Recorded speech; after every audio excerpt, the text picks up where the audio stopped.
اور یہ جو فاتحہ ہے نا، یہ قرآن مجید کا اوپننگ چیپٹر ہے۔ نبی علیہ السلام نے ارشاد فرمایا، اللہ نے جتنا ساری امتوں کو عطا کیا کتابوں میں علم، وہ سارا کا سارا قرآن مجید میں آ گیا، اور جو علم اللہ نے قرآن مجید میں دیا وہ سارا کا سارا سورہ بقرہ میں آ گیا، اور جو علم اللہ نے سورہ بقرہ میں دیا وہ سارا کا سارا سورہ فاتحہ میں آ گیا۔ اب یہ دیکھیں، سورہ فاتحہ 7 آیات ہیں مگر پورے قرآن مجید کا نچوڑ ہے۔ کیسے نچوڑ بنتا ہے ہمیں پتہ ہی نہیں، تو ہم نماز کا مزہ کیا لیں گے جب ہمیں پتہ ہی نہیں کہ سورہ فاتحہ کے اندر معارف کیا ہیں، اسرار و رموز کیا ہیں۔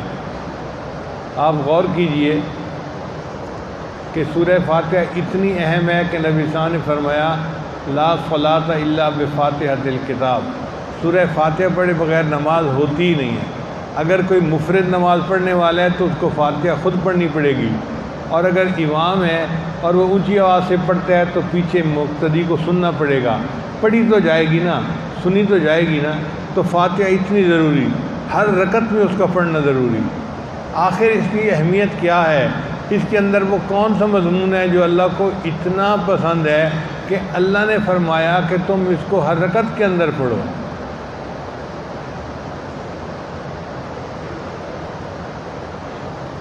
چنانچہ دل کے کانوں سے سنیے، آج آپ کو سورہ فاتحہ کے اسرار و رموز کے بارے میں کچھ بات پیش کر دیں کہ سورہ فاتحہ کے اندر 7 آیات ہیں۔ کتنی آیات ہیں؟ 7 آیات ہیں۔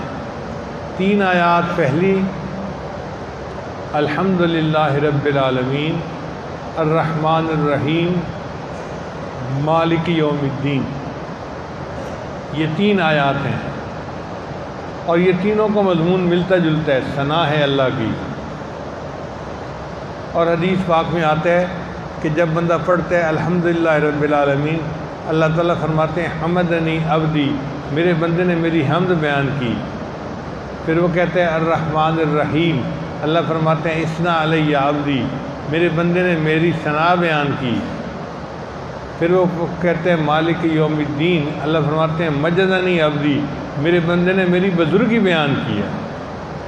تو ہم پڑھ رہے ہوتے ہیں، اللہ جواب دے رہے ہوتے ہیں، ہم کلامی ہے یا نہیں ہے؟ سبحان اللہ، بندہ ایک بات بولے اور اللہ اس کا جواب دیں، یہ کتنی عجیب بات ہے۔ کبھی نماز میں ہماری یہ کیفیت ہوئی کہ میں یہ الفاظ پڑھ رہا ہوں، اس کے جواب میں اللہ بھی مجھے جواب دے رہے ہیں، دھیان ہی نہیں ہوتا۔ تو پہلی 3 آیتیں جو ہیں وہ اللہ کی حمد ہیں، تعریف ہیں۔ پھر اس کے بعد چوتھی آیت ہے جو اصل نچوڑ ہے پوری صورت فاتحہ کا، اور وہ ہے ایاک نعبد و ایاک نستعین۔ ایاک نعبد کا مطلب ہے اللہ ہم تیری ہی عبادت کرتے ہیں اور تجھ سے ہی مدد مانگتے ہیں۔ یہ فکرہ ایک ہے مگر مضمون اس میں 2 ہیں الگ الگ۔ پہلا مضمون ہے ایاک نعبد، تیری ہی عبادت کرتے ہیں، کسی اور کی عبادت نہیں کرتے، تیرے ساتھ عبادت میں کسی کو شریک نہیں کرتے۔ و ایاک نستعین، اور اے اللہ ہم آپ ہی سے مدد مانگتے ہیں، کسی اور سے مدد نہیں مانگتے۔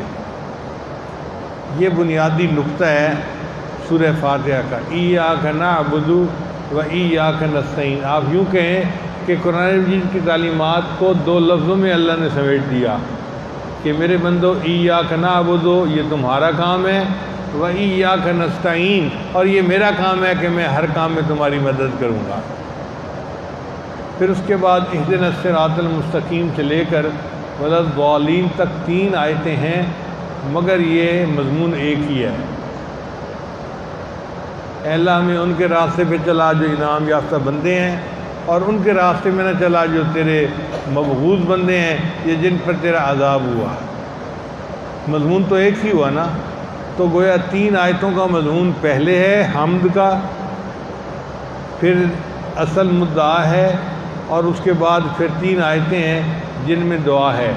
تو گویا اور چھوٹا کریں تو یوں بنے گا کہ پہلے 3 آیتیں اللہ کی حمد ہیں، پھر ایاک نعبد و ایاک نستعین، یہ مدعا ہے جو بندہ بیان کرتا ہے اپنا، اور اس کے بعد اہدنا الصراط المستقیم یہ دعا ہے۔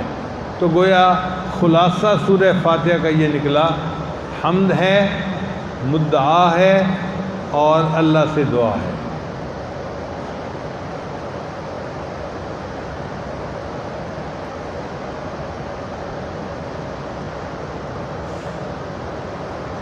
پھر اس کے بعد قرآن مجید کی تلاوت ہم کرتے ہیں، اور تلاوت کے بعد رکوع میں جاتے ہیں۔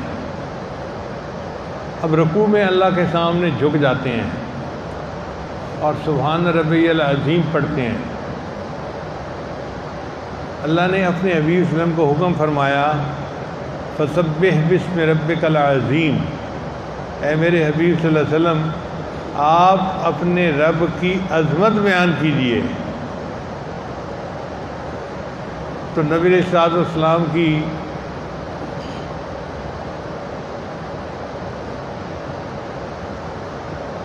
سمجھداری دیکھیے کہ اللہ کے حبیب صلی اللہ علیہ وسلم نے رکوع میں اس کو پڑھنا شروع کر دیا، سبحان ربی العظیم، سبحان ربی العظیم۔ پھر دوسروں کو اللہ کا ہے سبح اسم ربک الاعلیٰ، یہ بھی اللہ کا حکم ہے، سبح جو ہے یہ امر کا صیغہ ہے۔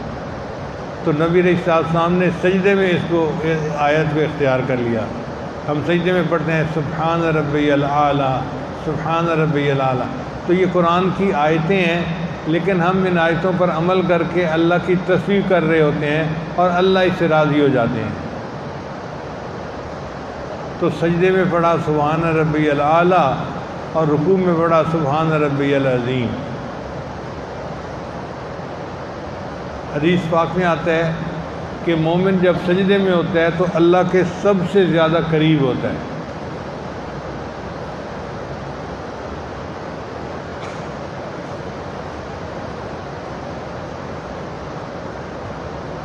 آج کل دیکھا ہے بہت سارے نوجوانوں کو نفل چھوڑ دیتے ہیں، جب بھی موقع ملے تو نفل چھوڑیں نہیں، ضرور پڑھیں۔ کیوں؟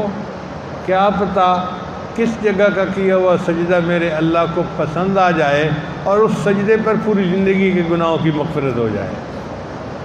ضرور پڑھ لیا کریں، کیا بھروسہ زندگی کا۔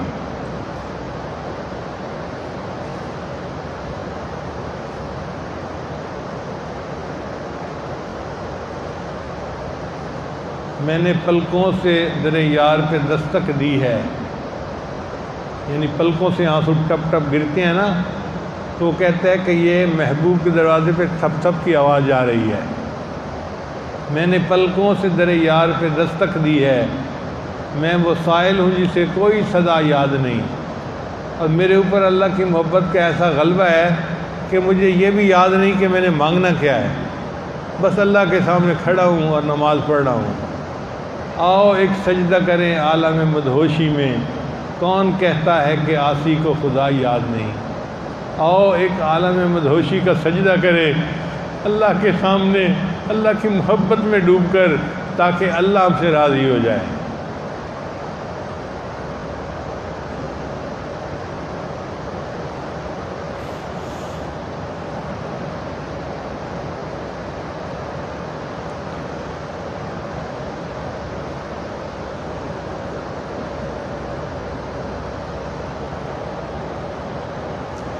اب آخری بات کر کے بات مکمل کرتا ہوں کہ دنیا دارانہ ذہن آج کل بہت زیادہ ہے۔ نوجوان مادی باتیں سن کے خوش ہوتے ہیں، تو پوچھتے ہیں جی کہ نماز کا مادی فائدہ کیا ہے؟ بھئی نماز کا مادی فائدہ دنیا مانتی ہے۔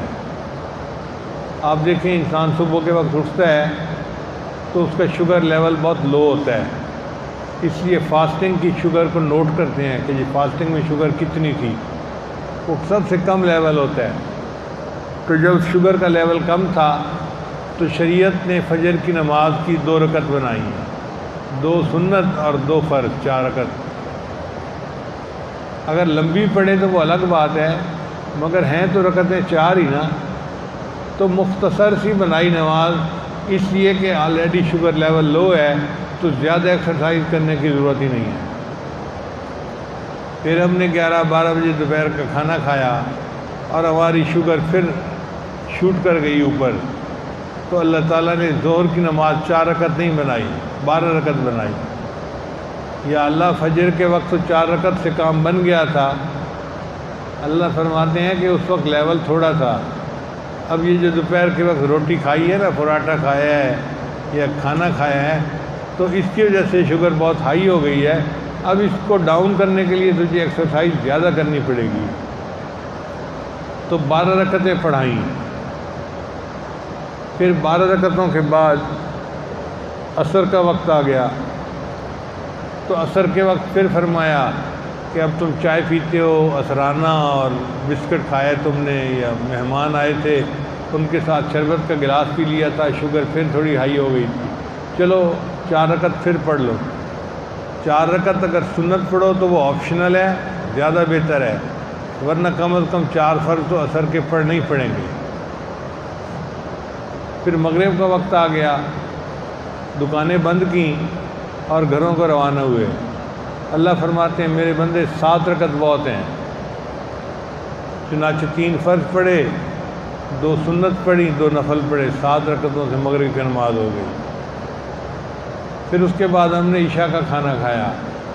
اب عشاء کا کھانا کھانے سے شوگر اور اونچی۔ اللہ فرماتے ہیں میرے بندے اب تمہیں نماز لمبی پڑھنی پڑے گی۔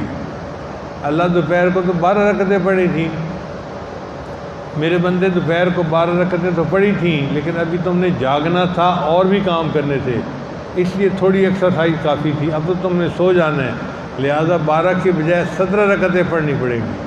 اللہ نے عشاء کی رکعتیں زیادہ بنا دیں۔ پھر غور کیجئے کہ ہم رمضان شریف میں روزہ رکھتے ہیں تو افطاری کے وقت بھوک لگی ہوتی ہے اور 2-3 گلاس ہم شربت کے پیتے ہیں، روح افزا کے پیتے ہیں، دودھ سوڈا کے پیتے ہیں، کھانا کھاتے ہیں، یہ کھایا وہ کھایا، تو شوگر بہت اونچی چلی جاتی ہے۔ تو شریعت نے کہا کہ دیکھو اب 17 رکعتیں پڑھنے سے کام نہیں چلے گا، اب اس کے لیے اسپیشل محنت کرنی پڑے گی۔ اللہ کون سی محنت کریں؟ میرے بندے 20 رکعت تراویح بھی پڑھو ساتھ، تاکہ تمہارا لیول درست ہو جائے۔ ایک بندہ سفر پہ نکلا، وہ کہتا ہے یا اللہ میں تو سفر میں ہوں، چل رہا ہوں، جا رہا ہوں کام میں، تو مجھے تو زیادہ ایکسرسائز کی ضرورت نہیں ہے۔ شریعت کہتی ہے ہاں نہیں ہے، لہٰذا ہم تمہارے لیے فرضوں کو ہاف کر دیتے ہیں، تم 4 رکعت کے بجائے 2 رکعت پڑھ لو گے تو تمہاری سفر کی نماز قبول ہو جائے گی۔ تو دیکھو جو شریعت کا حکم ہے وہ بالکل ظاہری طور پر ہماری صحتوں کے مطابق ہے، اور سائنس بھی اس کو مانتی ہے۔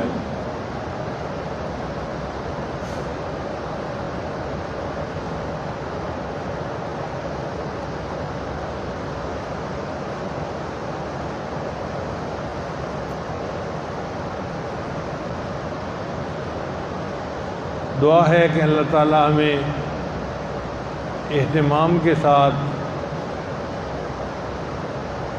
نماز کے رکوع سجود کرنے کی توفیق عطا فرمائے، اور نماز کے انوارات ہمارے سینے میں عطا فرمائے۔